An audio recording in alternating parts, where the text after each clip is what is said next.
ये दुनिया है राम की, ये दुनिया है राम की, ये दुनिया है राम की। पूरे देश में आई खुशहाली, सब मिल के मनाओ दिवाली। ये दुनिया है राम की, ये दुनिया है राम की।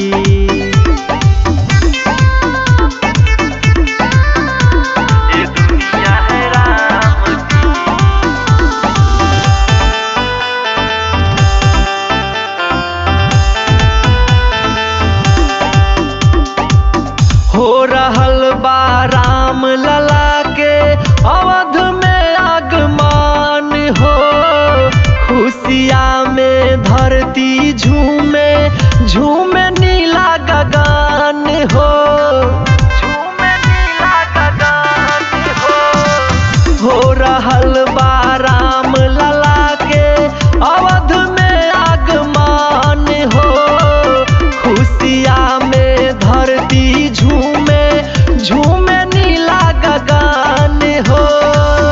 जिसका मंदिर बना बड़ी प्यारा, सुबह शाम है गजब नजारा। ये दुनिया है राम की, ये दुनिया है राम की। पूरे देश में आई खुशहाली, सब मिल के मनाओ दिवाली।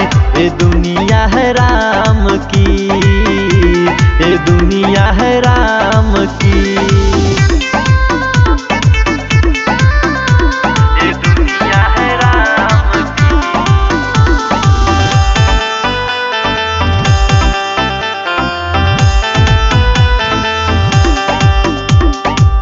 भगवा रंग के चढ़ाऊ मंग, छोटा बड़ा वर्ग हो। 500 बरिस बीतल आज, धरती भइल स्वर्ग हो, धरती भइल स्वर्ग हो। भगवा रंग के चढ़ाऊ मंग, छोटा बड़ा वर्ग हो। 500 बरिस बीतल आज, धरती भइल स्वर्ग हो।